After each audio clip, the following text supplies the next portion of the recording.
So I recently just got on this matcha kick. Like, where have I been? Honestly, this is so good. I feel like so trendy.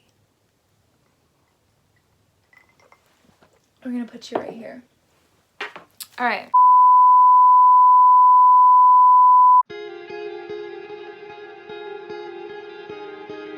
Hi and welcome back to my channel. My name's Ashley and thank you so much for watching this video. It's actually morning. I just had some free time and I wanted to just film this real quick. What this video is going to be about is actually going to be a reading vlog slash book review on Crescent City, House of Earth and Blood by Sarah J. Maas. This book was a lot more than I thought it was gonna be.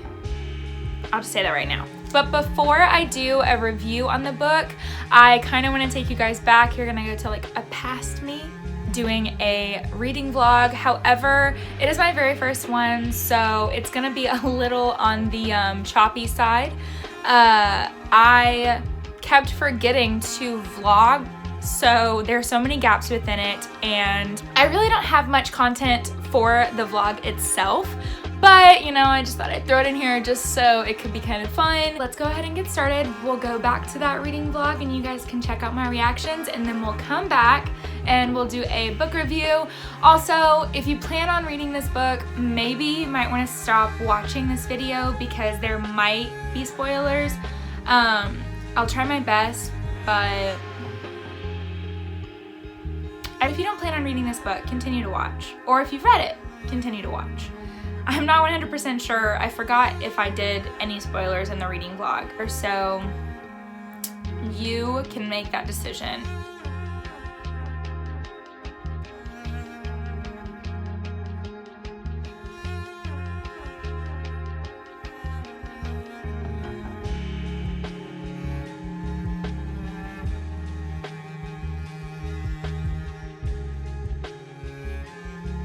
So I'm not 7 pages in and I'm already like obsessed with Bryce and Danica's friendship. I think it is the funniest thing. Their dialogue is just like dry humor and I am here for that always. But hopefully that continues, but we're gonna keep reading, so.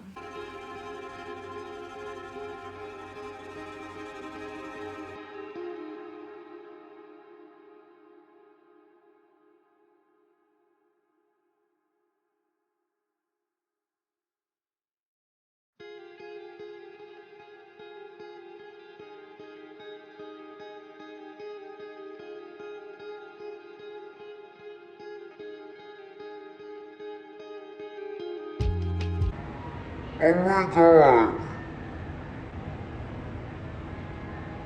Are they dead?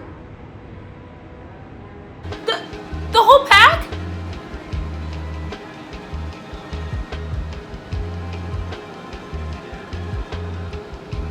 But I was so invested. No, she can't be dead. Why?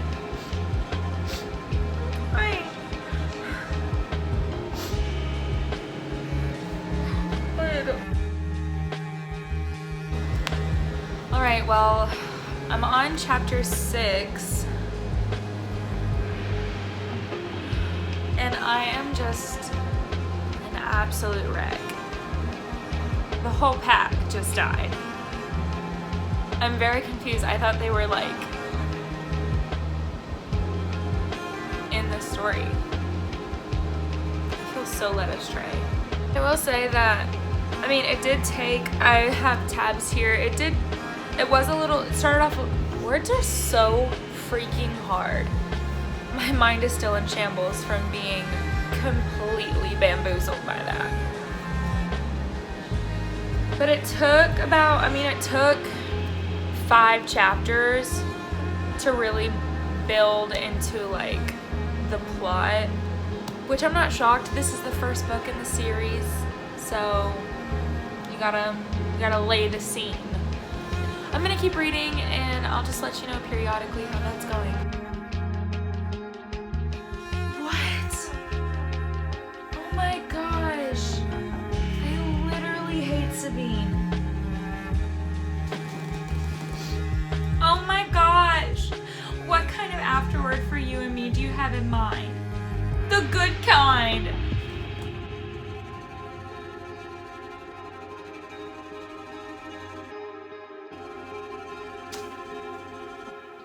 I'm so sad. Oh my god, I really just don't have the words. Wow, that was so sad. I just have this much left, so I'm gonna finish it tonight. This is so intense. I'm gonna be really mad if this ends on like a cliffhanger. My friends are with me and I'm not afraid.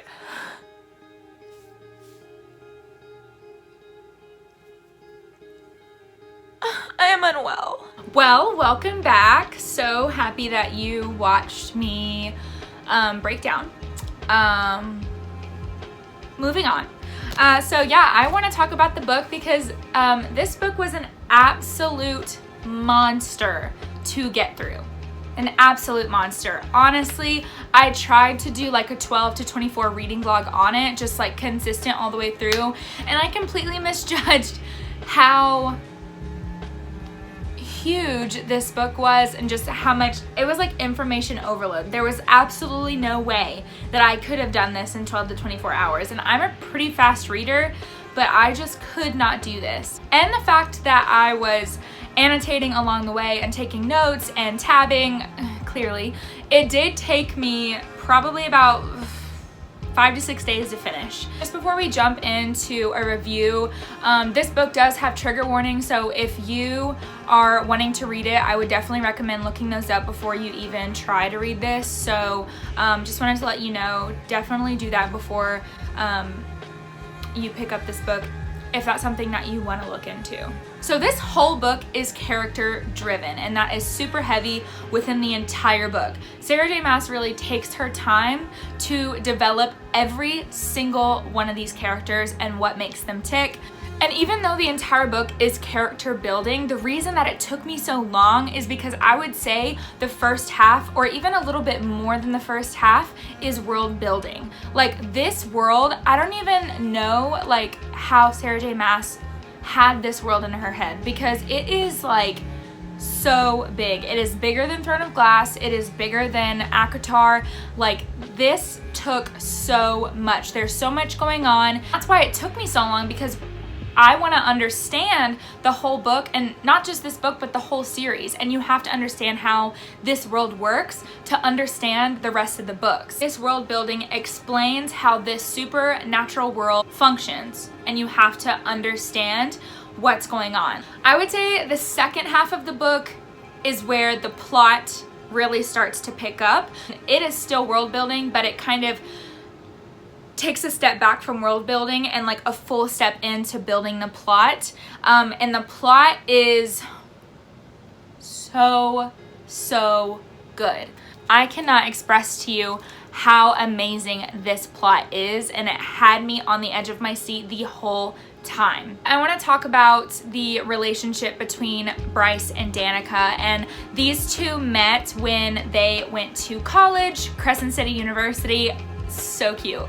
And they were roommates, and they just hit it off, and they became more than best friends. Like honestly, there was definitely like, it was a deeper relationship than I would say family or sisters are. Like I don't know, but wow, it was one of the best friendships I've ever read, and I would say that is the whole point of this story. And going off of that, I came in to reading this book knowing nothing about it except for Bryce and Danica and how they were friends and how that kind of carried the entire storyline. So when I got to about chapter 5, chapter 6, I was sobbing, absolutely sobbing. I was not expecting that. I got so mad at Sarah J. Maas. I said, why would you make me invested in this character and then rip them away from me like that? I really like the relationship between Bryce and Hunt. I think that it is definitely a very slow burn, which is great. Builds tension. We love that. We love to see that. However, I am a little nervous because reading this book, like, I knew that I didn't want to get too invested in the first love interest. Let me tell you why.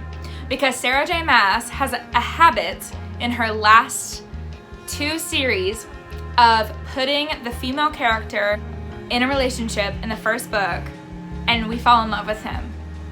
And then that second book comes around and we don't like him anymore, and we like that female lead with someone else. And like, so just knowing how she has done us in these past 2 series really does not want to make me get super invested in Hunt and Bryce as a couple.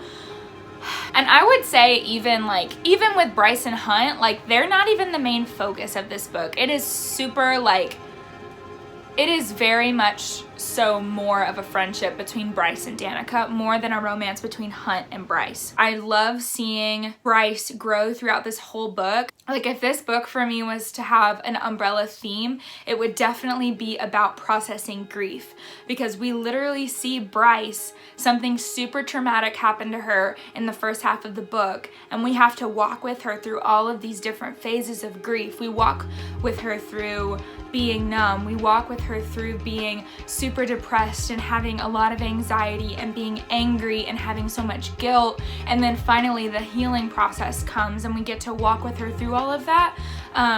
And it's just, I think that Sarah J. Maas did such a good job of taking her time with it. It wasn't rushed. I just thought that this was just really relatable, and clearly Sarah J. Maas took her time with that. I love her relationship. I think I pronounced his name Rune. I might be butchering that, and not even might be. I probably am, like 95%. I probably am. Her cousin. I love their relationship. I love how we get kind of the backstory of why it's not the best relationship as is. Like, reading, like, probably I would say this much of the book, like this much, they don't have a good relationship, and they explain why, but we watch that relationship kind of grow, and Bryce rely on him a lot more, and I love that so much. But yes, this book had me crying on the floor, had me laughing, had me doing all of the things. I got mad, I was super happy. We went through everything together. And I definitely did give this a 5-star rating, which gives me such high hopes for the rest of the series, because when it comes to Sarah J. Maas's first books in her series, like Throne of Glass or Court of Thorns and Roses, they were not as good as the rest of the books in the series because it had to launch the world.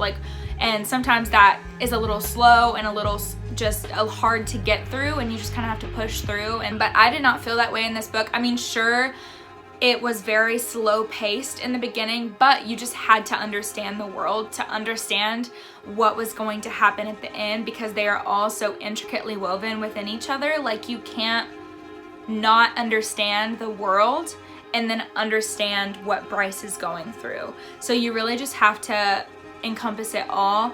But this gives me such high hopes for the rest of her series. I think the next book is to be released in November of this year, so you can guarantee that I will be running to the bookstore to get this. Well, that's all that I have for you today. I'm just so happy that you decided to watch this video. But before you go, make sure you like, comment, and subscribe, because I want you to get those notifications. I will be posting every Sunday, and maybe every now and then I will post like a bonus video if I'm feeling a little froggy. I just love sharing how much I love reading with everyone, and yeah, I really can't get over this. Really cannot get over it.